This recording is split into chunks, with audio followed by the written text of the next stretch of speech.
This is The Right Approach. I'm JW Judge, and with me is my co-host, Barbara Hinsky. This is a podcast for writers to learn more about the craft of writing as we explore a new topic every week. Our guest today is Georgina Cross, who is the author of several novels, including most recently The Niece, which released a couple of months ago and is doing really well. So welcome to The Right Approach. Thanks, you guys. Thanks for having me. All right, so I'm going to jump in and tell the story about how I became familiar with you, because we're like almost neighbors. I was in Huntsville, Alabama. I live in Birmingham. My law practice sometimes takes me up to Huntsville. I was sitting in the Starbucks near Huntsville Hospital for a couple of hours waiting on a client to show up who never showed up. On my way home, I started listening to Joanna Penn's podcast, which I listen to, like every week for years now, and heard the interview with you. And at some point in the interview, it came out that you were from Huntsville, Alabama, where I was leaving from and driving back to Birmingham. And I was like, oh my goodness, I have to reach out to her and have her on the podcast because that's just too close to home.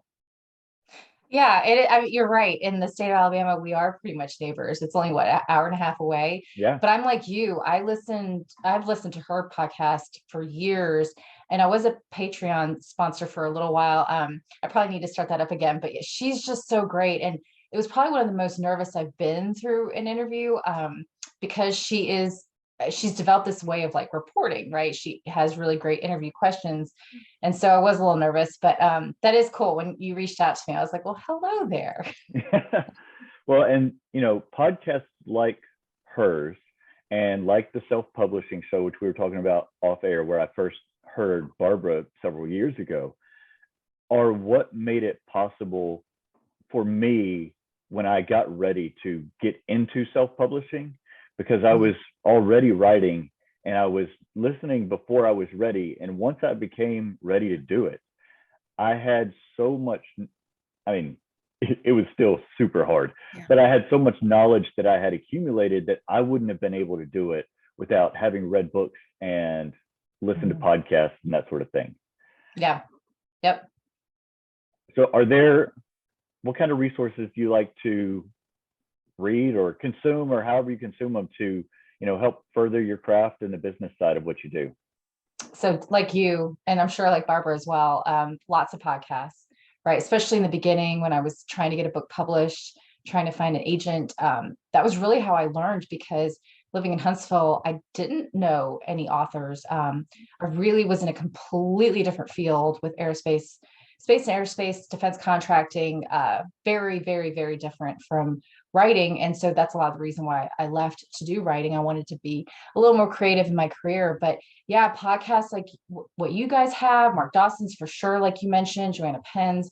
And I did think for a long time about self-publishing, but because I didn't know enough about the industry and I was so inundated with my daily job, I thought, well, if I find an agent, he or she can basically guide me through the process. And once I got the agent, then we just kept going. And then we did sign with a traditional publisher. But yeah, I was very clueless from the beginning. Writer's Digest is also another resource I use. And I tell a lot of beginning authors too, to contact them. That's where I found editors, freelance editors that I could pay to at least mold the first 50 pages into something good enough. And as you guys both know, editors are expensive. And so, a lot of us don't have a ton of money to put toward a lot of resources. So my advice has always been pay for at least the first 50 pages, because when you are pitching, or an intern or an editor or whoever is reading your stuff, normally that first chapter, right? You can always tell with the book, like the first chapter is always the one that's been edited to death and is usually some of the best writing. And then it might fall off here and there, but if you can get those first 50 pages pretty well done, you have a better chance of somebody either wanting to sell your book, buy your book, pitch your book, what have you. Oh, that's really smart.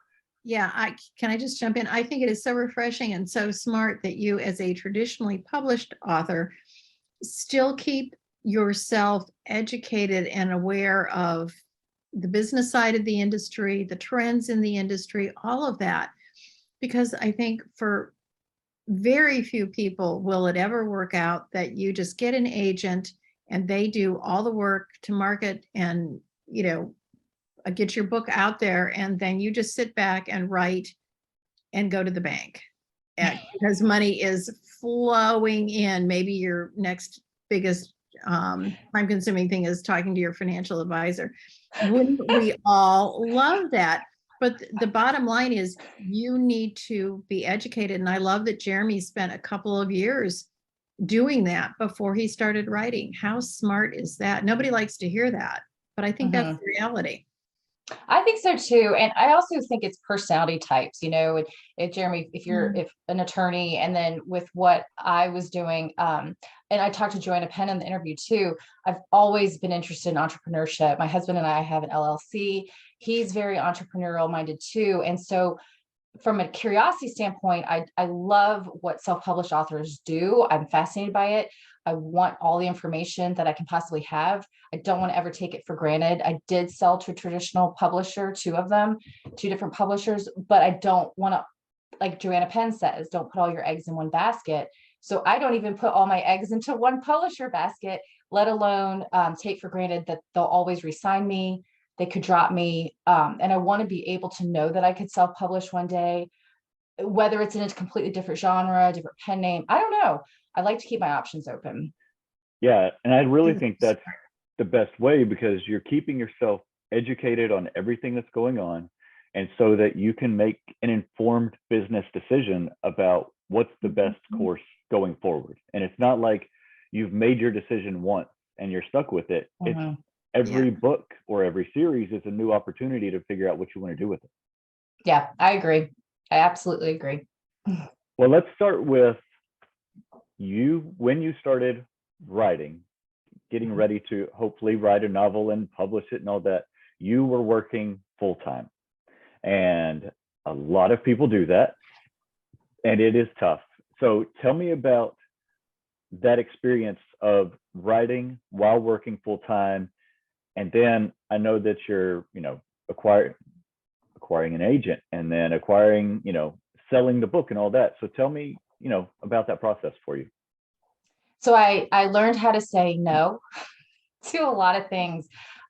Every weekend became sacrosanct. And that's another thing authors or aspiring writers are like, give me some advice. And it's so taboo, but it's like, if you simply put your bottom in the seat and get the work done. And for me, that was every Saturday and every Sunday, it was sacrosanct. My kids were finally at an age where they could like make their own breakfast. And so as soon as I got to that point, it was mom is up early. She's got the door shut, make your own waffles. And, I might emerge 6 hours later, but it was important to me if I wanted to get a book finished. I mean, that was the first goal, was just get a book finished. And in my 20s, high school and 20s, I dabbled with writing women's fiction. The problem with women's fiction is technically it could continue, right? Like women's fiction, these stories are so wonderful, but there wasn't for me like an ending that was very clear. It could have kept going if I wanted to. Maybe it could have been a series. For suspense, I thought, oh, this is something I actually have to finish because I need to solve the riddle or the crime and let the reader know what it is, let myself know what it is. And so, yeah, every Saturday and Sunday was it. And it was a slog. I mean, I don't ever try to like sugarcoat it for people. If you want anything to happen in life, whether you're going through a master's, you want to go to law school, you want to publish a book, you want to learn how to be a great cook. I'm a horrible cook. I've got to like sit down and really figure that out. But if you want anything in life, you got to put in the time. And Elizabeth Gilbert has this really great quote, and I say it all the time and I love it. But so she's Big Magic and Eat, Pray, Love, as a lot of people know. And she said, if you had, or if you were wanting to have an affair, you would find the time. And it's so true. It's like putting into perspective of how much do I want to write a book? How much do I want to finish the book?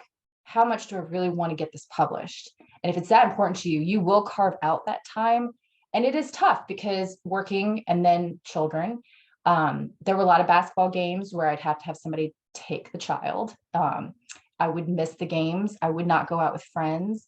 And yeah, you have to learn how to say no to things. COVID was great, right? I mean, it was a horrible time for a lot of us, but it was a great time in terms of, for me, there were no distractions. So there was nowhere for me to go. There was nowhere for any of us to go. So I got a lot of work done during that time, stuck at home. Yeah. Why was it important to you? And this was a question that for me, I was asked, and it took me a long time to come to an answer. And it took a lot of reading and self-assessment and self-discovery of why it mattered to me to do the writing. But why did it matter to you? Why was it so important for you to prioritize this creative work? Because I had never finished a book, but I had started so many, and I don't count the little things that I scribbled when I was in elementary school, because technically I had my first book in first grade called Me and My Alien Friend. I did finish that one, but it was like a lot of us, loose leaf paper, stapled down one side, given to your parents. I still have that thing. I love it. But everything else I worked on, I never finished. But because I kept thinking about story, and I would daydream quite a bit, and I would find myself reading a lot and thinking, I want to do that. That's what drove me. It was just to finish that first book. Now, whether or not it would get published, that didn't really click into my head until probably my late 30s, when I realized I don't want to do aerospace and defense contracting for the rest of my life. Like, my husband's still in there. Great. Got a lot of friends still in there. A lot of jobs, as you know, Jeremy, in Huntsville, like, we're inundated with engineers. But I was bid in proposal. I was business development. And yes, it paid the bills, but it just wasn't the satisfaction that I needed. And plus, I was about to turn 40. So that was several years ago. And to me, I made a personal goal of, when I turn 40, I want to have a book published. And like I told Joanna Penn, I missed that deadline by an entire year. It didn't get published, but it happened at age 41. So there we go. So there's a lot of personal goals that I put on myself. That's just remarkable. Tell us, how long did it take you to get the one that was published? How long did it take you to write that one? And are you faster in your process now? No, like, I'm slower and worse, I think, because now that we know the process, right? There's a lot of entrepreneurs, you hear interviews where they say it was almost a blessing to be naive and to not have a clue how hard this was going to be. And so we write the work that we love, and we go through the process because that enough is hard, right? Like, that process is hard enough. And for me, it was basically, I wanted to be able to finish the book. And so every weekend it was writing, as I said. To answer your question, how long did it take? So the first book did not sell. And that was the one I got my agent with. It's still hiding out in the ether of my hard drive and Dropbox and Google, right? I've got it on all the backups. One day I might get back to it.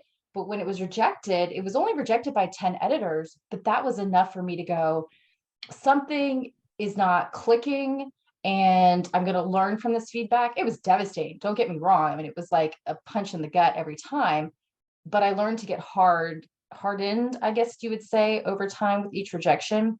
But I also learned, okay, well, now this next book that I'm working on, I'm going to take all that feedback and make it more suspenseful. I get it now. I'm starting to learn more. And that was a lot through podcasts, through reading, constantly learning. And so finally, when I wrote The Stepdaughter, that was about, I would say, a year of writing on the weekends. Not to get to the weeds, but I would take off in the spring because the kids were both in travel basketball teams, which Jeremy knows in Alabama, it's like insane and pretty competitive. And so it took about a year. And then, as you guys know, you've been through the process, then it's like months of edits and months of people tearing it apart and you having to rewrite it. But yeah, that one, when it was finally signed, it was probably in the works for almost 2 years. And then the editor, and then she bought it, and there we went. So that was in 2020 when I finally signed a book deal. So it had been about 3 to 4 years at that point. Okay, good to know. And that first that didn't sell that you might get back to, that might also be your first opportunity to self-publish, because now you're to indie publish, because now you've got a name. I bet you it'll sell. That's what, and I say that to people all the time, like, readers don't care who published the book. they really don't care. Once they know an author, or there's like, I don't know, the buzz about, have you read this book or so, and they pass it around, that's what they're going to read. And you're right, if they know the name too. Now, why do big publishers, if you get a signed contract, matter? Because if they do the marketing for you, right, they create that buzz for you. That absolutely helps. But for Yeah. at the end of the day, readers don't care. And so, yeah, I would love to one day. I just really need to check my contracts because I'm with two different publishers. And so I'll have to really make sure that that's copacetic. And who knows what will happen then. But I would like to fix that book. It's set in my hometown of New Orleans. And it's just such a great, creepy setting. And I've learned so much. But there's a part of me that's afraid to go back to that first book and go, wow. Because my writing has changed so much. My style has changed. And I overanalyze now. Like I really, you were saying, do I write faster? I don't know. Do you guys write faster now that you've had several books out? Because I surely don't. Barbara does. Yeah. I don't. So my first one, all right. So I have two novels that are unfinished. There's like 20,000 words each that are unfinished. And like you, I hope to go back to them because I love those stories. But I knew when I was writing them, like I figured out, I don't know enough to finish this. And so I bailed on them. But I do want to go back to them. But the first one that I finished, it was during COVID. And I wrote it in about 3.5 months. And it was 70,000 words. But that's been an anomaly. The next one took 11 months. The third one took maybe 7-ish. And I'm currently writing the fourth one. And so we'll see. I think it's probably going to take 8-ish months. So, I'm consistently around 8, 9, 10 months. And that first one, it just was so much different in the way that it came out than the rest of them have been since then. Yeah. Barbara, you're a fast writer? I am a fast writer now. My process is to work with a writing coach as I go along. And now I'm writing full time. So I don't have as many things to juggle. And to your point at the top of this interview, I'm a good time hoarder and I really protect my time. And so, I don't go to the dentist when I'm on my writing days and I don't chat with friends. I mean, I really do that. So it takes me 6 weeks to spin out a 60 to 70,000 word first draft. That's a good first draft. I mean, it's when it's done, it's because I work with my writing coach. It really doesn't need a developmental edit. I've finally learned pro writing aids, so I kind of do that as I go. So there's a lot of that little junky stuff that gets cleaned up. And after that, I do one read aloud edit, make the changes, and it goes off to copy and line editing. So finally, I'm in this process with my 21st book. So finally, I've kind of gotten a system that works. Although I have to say, in this 6-week period where I'm writing, it does feel heavy. It does feel like, okay, I'm thinking, well, when are we going to be done with this podcast? Because I need to get upstairs and I need to write this scene, and then I need to have lunch, and then I need, so it is a lot of purposeful stuff. These movies that show writers and they're just in some beautiful office and their windows are open, the curtains are gently blowing, and they're typing a mile a minute, and it's just all flowing. Hello, not how it's at my house. Right. Right. Yeah. I think there should be a realistic show, especially there's that one series called Younger. I don't know if you've read that or watched it on TV where they find a book, they read it overnight, and the next day they're already like, we're going to buy it. And then the book is published in a month. And I'm like, this is so unrealistic. So like courtroom dramas are the same problem. Well, yeah. You go from like a case being filed to tried in about 3 months. I'm like, no. It must drive you crazy to watch all those movies and shows. You're like, why didn't they hire a consultant? Like hire one of you guys. Well, like even She-Hulk, which I loved and thought was great.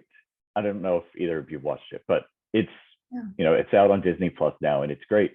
But there are a couple of courtroom scenes, and there is a lawyer who is an actor that I had interviewed before, and she's in one of those scenes, and I'm like, somebody should have just asked her Yeah. because it's, but whatever.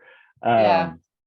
So, all right, I haven't been in the position that I'm about to ask you about, where you're trying to sell a book that you've already written, but at the same time, you are writing the next one.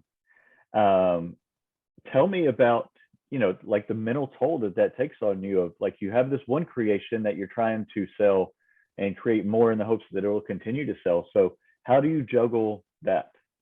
I think I've gone nuts, actually, to be totally honest with you.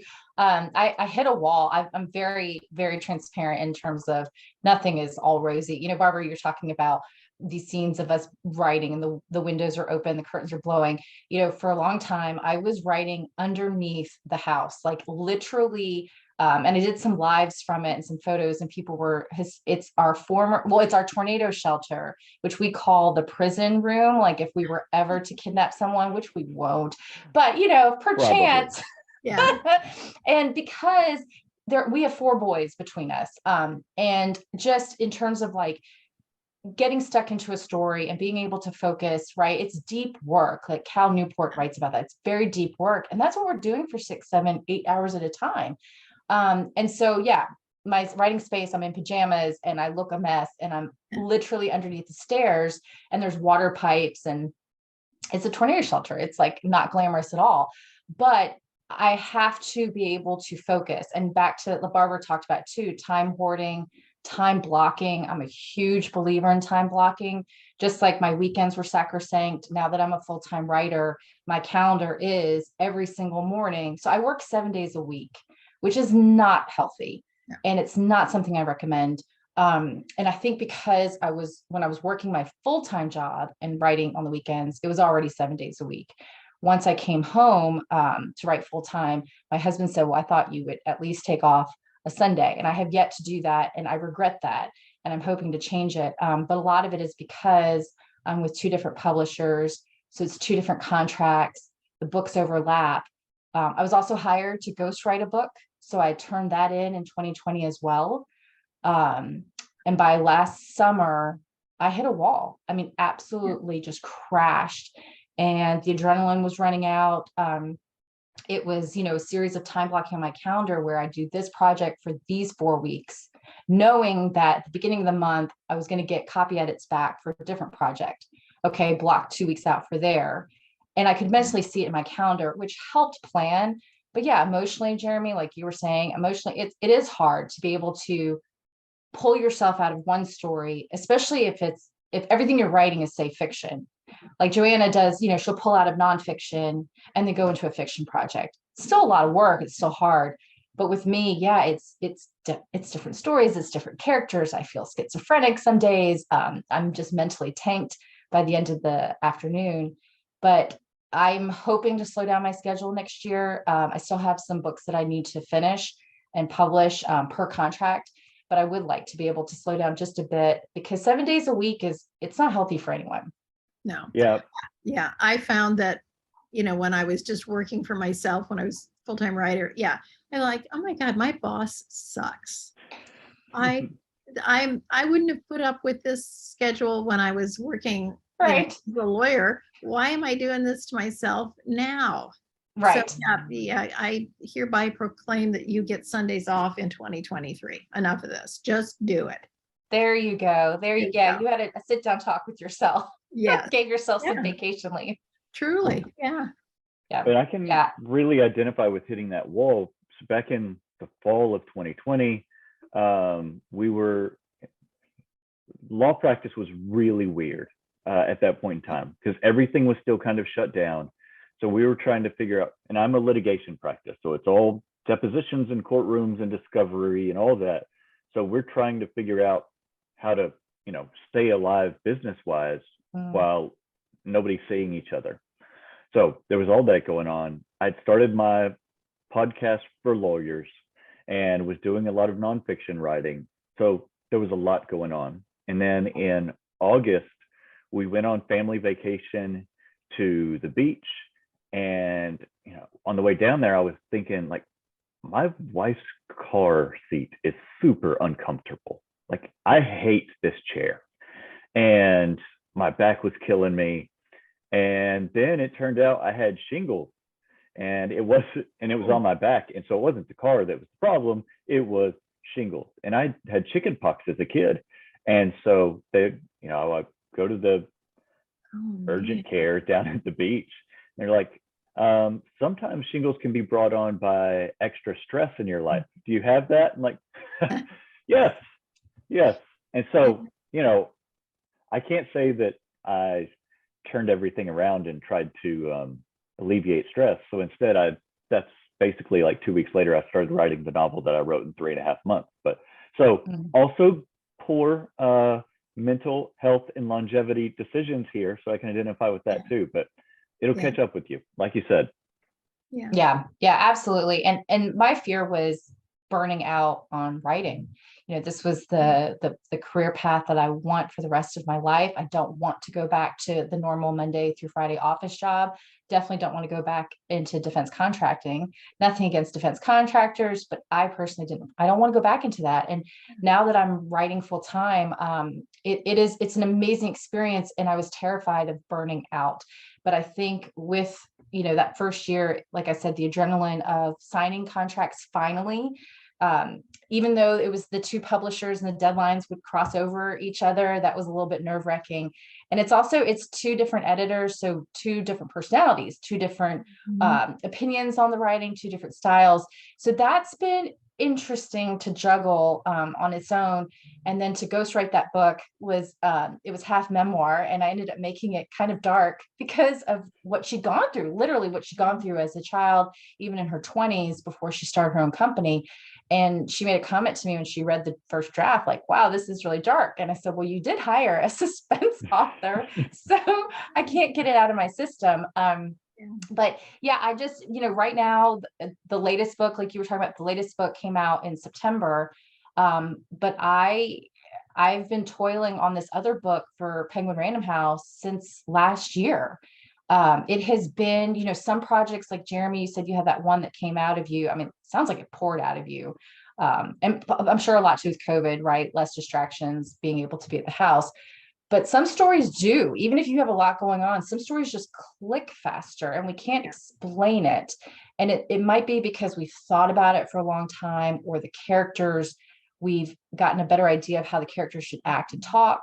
So when we sit down to write, it flows. But this book that's supposed to come out, so it was supposed to publish in October. Is that right now? Yes, it is right now. And it got pushed to next August.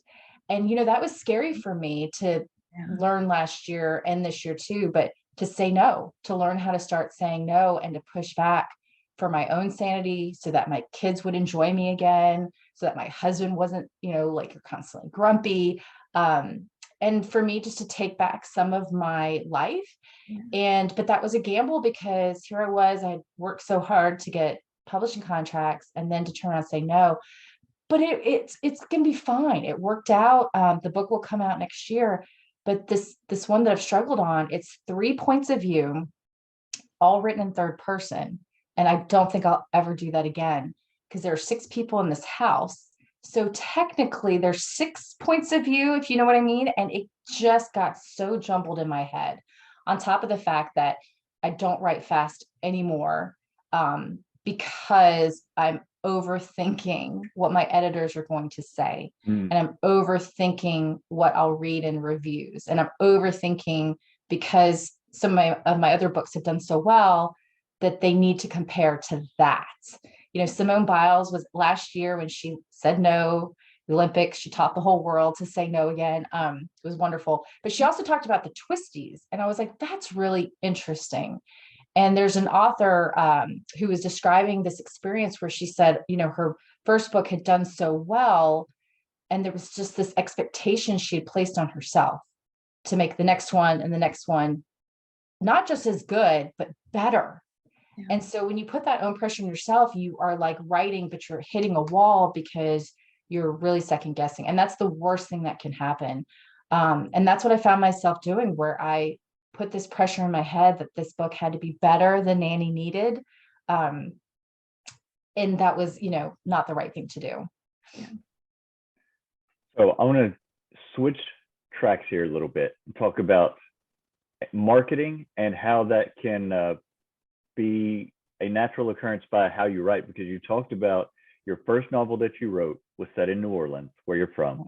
I know that the novels that you've written more recently have been set in local towns near you, and that you have used that to help do events locally and sell to local bookstores. So tell me about writing in areas that are near you, kind of what inspires you to do that, one setting versus another, and then how you've used that to help sell books. Okay.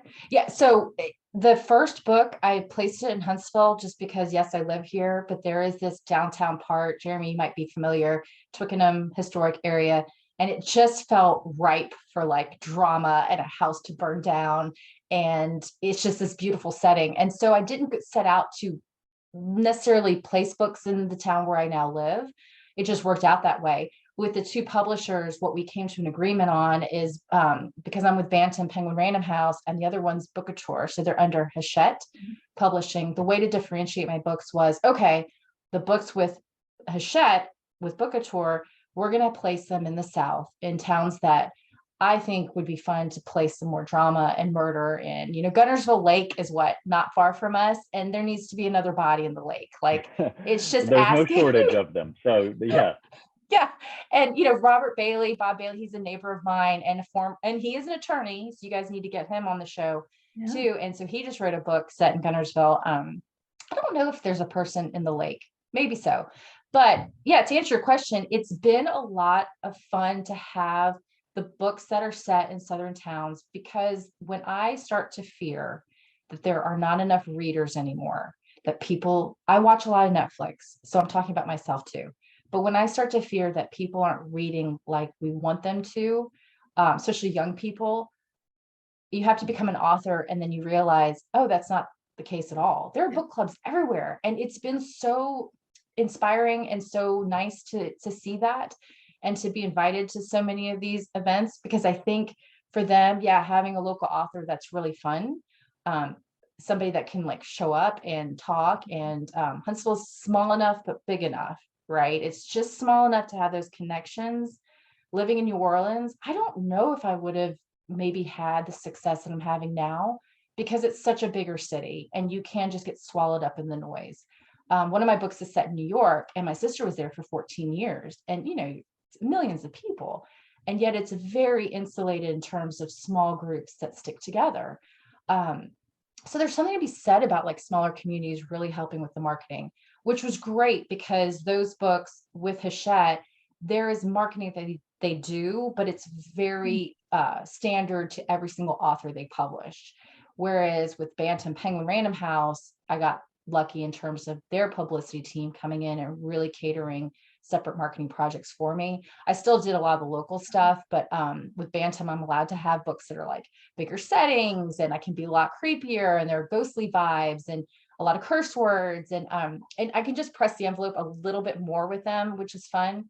And those tend to be in larger settings like New York, and the next one will be in Oregon, and then there will be one in New Orleans, completely different book from the one that didn't sell. But yeah, it's been really interesting. And I told Joanna too, I haven't put a lot of my own time and attention into marketing as I probably should have, because I was so bogged down with deadlines. Frankly, the idea of like spending ads on Facebook or Instagram seems like a great idea. I just couldn't get to it because I was having to write the next book and, meet the contractual deadline. And now next year, with me taking a little bit of a break, I'm looking to see if maybe that could help. But it's been, I can't complain. The first few years between the local stuff that I haven't had to pay a dime for. So, absolutely, I encourage authors, reach out to your local groups, your libraries. It's amazing what they will do for you. But then in terms of like across the country or in overseas markets, Hachette's been really great because they are based in the UK. So I've been able to reach a lot of international readers, and I wouldn't have been able to do that necessarily on my own as well. And then with Bantam, with the reach that they have and the stuff that they've been able to do, yeah, I've been really, really lucky. But next year I'll probably have to start spending some of my own money. Well, so my first book was set entirely in Birmingham, and Okay. then this fourth one that I'm writing is set partly in Birmingham, and the next one that I have in mind, I think I'm going to set in Birmingham. And I have really loved writing about Birmingham because I've lived here for almost 20 years.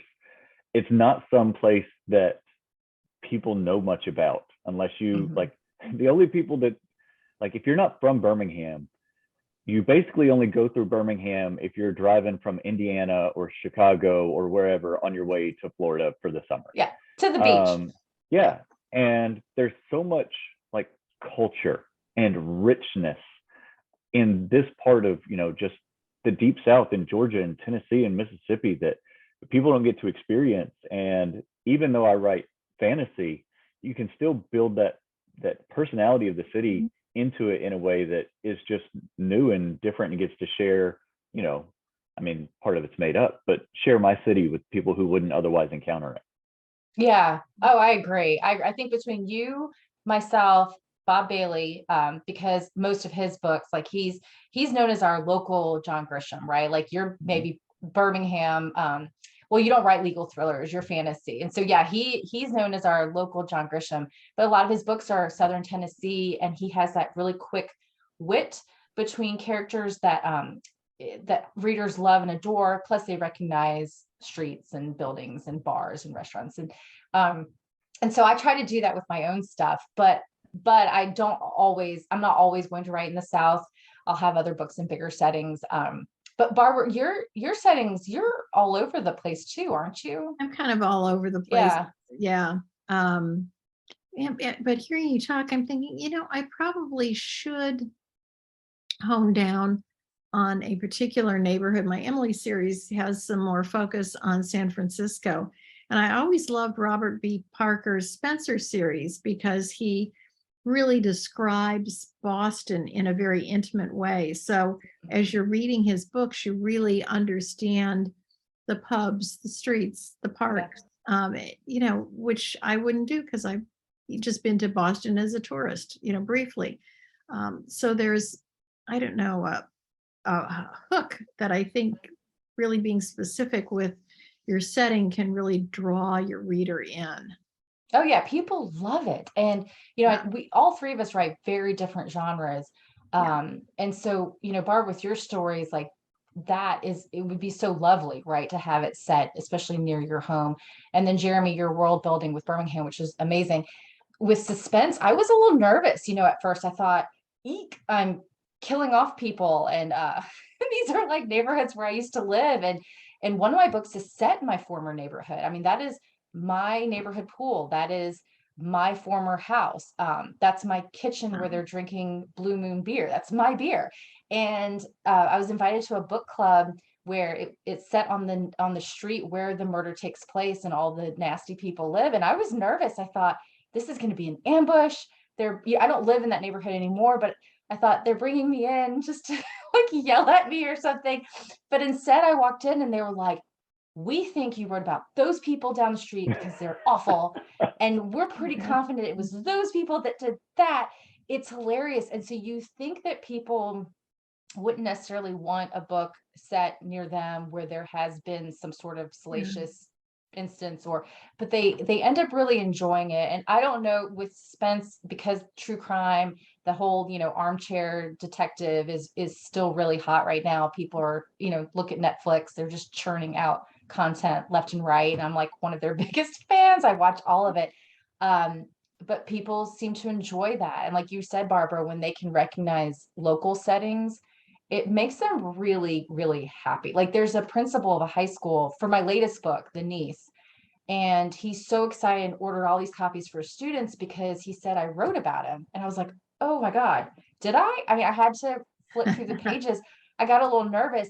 There's half a sentence, literally half a sentence, where I talk about the principal and the teenage girl mentions him, but not by name. It could have been anybody, but because it was that particular high school.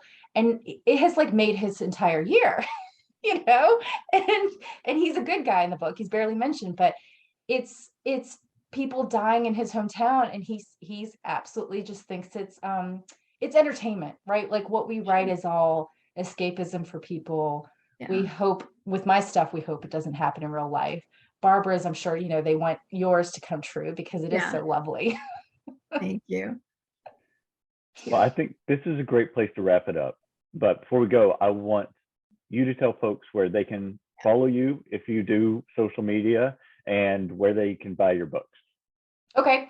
Instagram is probably the best place to find me. I'm at Georgina Cross author.